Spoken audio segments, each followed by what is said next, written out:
Who benefits most from student loan forgiveness? It may appear that determining who benefits the most from student loan forgiveness, the poor, middle class, or wealthy, is a simple task. According to economists and education experts, an exact calculation is difficult. Aside from issues with available data, they claim that future financial benefits to specific borrowers are nearly impossible to predict. However, the issue is of particular importance as the public considers the merits of President Joe Biden's announcement on August 24 that he would cancel up to $10,000 of federal student debt for most borrowers and up to $20,000 for a subset of debtors. The relief is also restricted to individuals earning less than $125,000 per year, as well as married couples or heads of households earning less than $250,000. In remarks following the announcement, Biden stated that the debt relief plan would benefit 95% of borrowers, or 43 million people. He estimated that nearly 45% of borrowers, or nearly 20 million people, would have their debts completely canceled. But which borrowers will benefit the most? Individuals, not households, are assessed under the White House plan. The White House released a graph that depicted the distribution of total dollars forgiven by three income groups. It shows that 87% of the funds would be distributed to those earning less than $75,000 per year. None would go to people making more than $125,000 per year. Using this information, Biden stated that the plan would target the poor and middle-class people, families who need it the most. Individuals, not households, are assessed under the White House plan. The White House released a graph that depicted the distribution of total dollars forgiven by three income groups. It shows that 87% of the funds would be distributed to those earning less than $75,000 per year. None would go to people making more than $125,000 per year. Using this information, Biden stated that the plan would target the poor and middle-class people, families who need it the most. This is correct in at least two ways. The policy establishes an income cap for forgiveness, preventing the wealthiest households from participating. Furthermore, Pell Grant recipients, a type of financial aid for low-income families, are eligible for double the maximum relief, or $20,000 when compared to other borrowers. However, the White House analysis looks at income per individual rather than income per household. Assume each spouse in a married couple earns $70,000 per year. They'd have $140,000 in joint household income, but would be classified as earning less than $75,000 in the White House income analysis. According to a White House official, the Biden administration believed that analyzing individuals rather than households would be more accurate because U.S. Department of Education data does not indicate whether a borrower is married.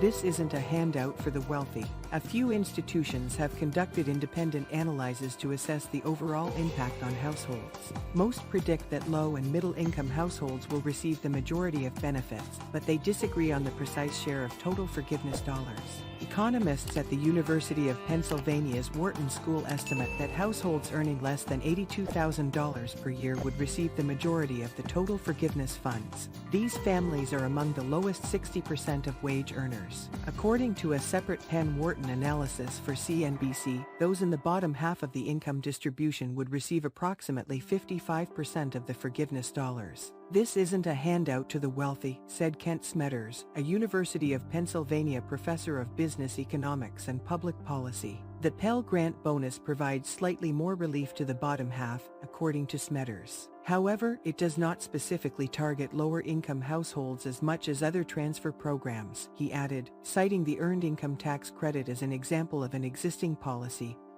that does. According to Penn-Wharton, households earning less than $150,000 receive approximately 95% of the total benefit.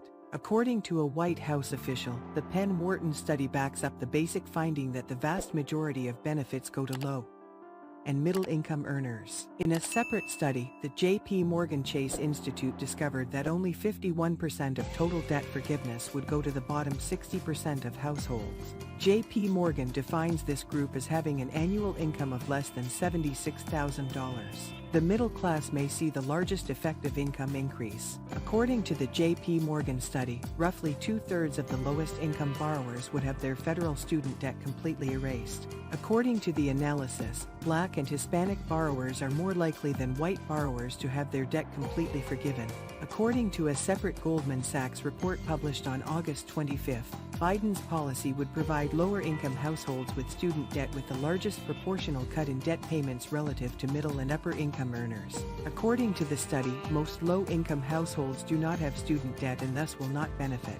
We estimate that middle-income households will benefit the most from the announced debt forgiveness plan, according to the analysis. There is no perfect data on the impact of forgiveness. So, what are we to make of it all? In short, it's difficult to make firm predictions about which income groups will receive what share of the benefits. For starters, each analysis employs a different set of data, yielding different results. For example, the Penn-Wharton estimate draws on data from the Education Department and the Federal Reserve Survey of Consumer Finances. According to economists, while the Fed survey factors in a parent's student debt, it may not capture the debt of a recent graduate living at home with those parents. J.P. Morgan's analysis, on the other hand, is based on credit bureau and Chase banking data. The analysis assumes that all borrowers with incomes ranging from $125,000 to $250,000 are married. The bank's data suggests that this is true for the vast majority of these borrowers, but the assumption skews the distribution of benefits toward wealthier households, according to the analysis. According to economists, using data from bank customers may exclude some lower-income people.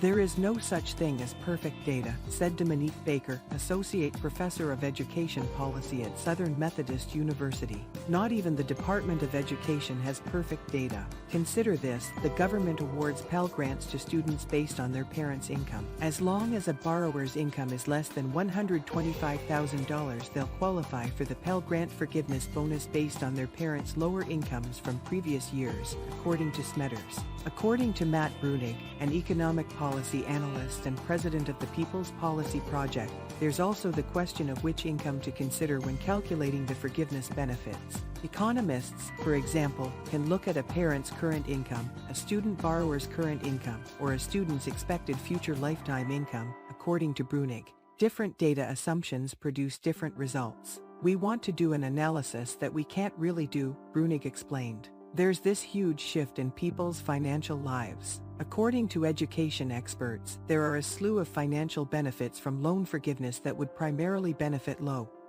and middle-income earners but are not captured in these data analyses. According to Susan Dynarski, an education professor at Harvard University, borrowers with the smallest debts are the most likely to default on their student loans. According to her, these are typically low and middle-income borrowers. Defaults have a negative impact on credit scores, which can affect homeownership, job prospects, and the cost of other lines of credit, according to her. All of this isn't measured in income analyses, according to Dynarski. I believe it undervalues the benefits of forgiveness, particularly for small loans. Forgiving these relatively small balances may result in less overall federal funds flowing to these borrowers, but forgiving their debts would almost certainly have a large impact. There's this entire shift in people's financial lives, Southern Methodist University's Baker explained. Many borrowers are in default due to systemic failures, such as errors by student loan servicers in relation to income-driven repayment plans, according to Dynarski.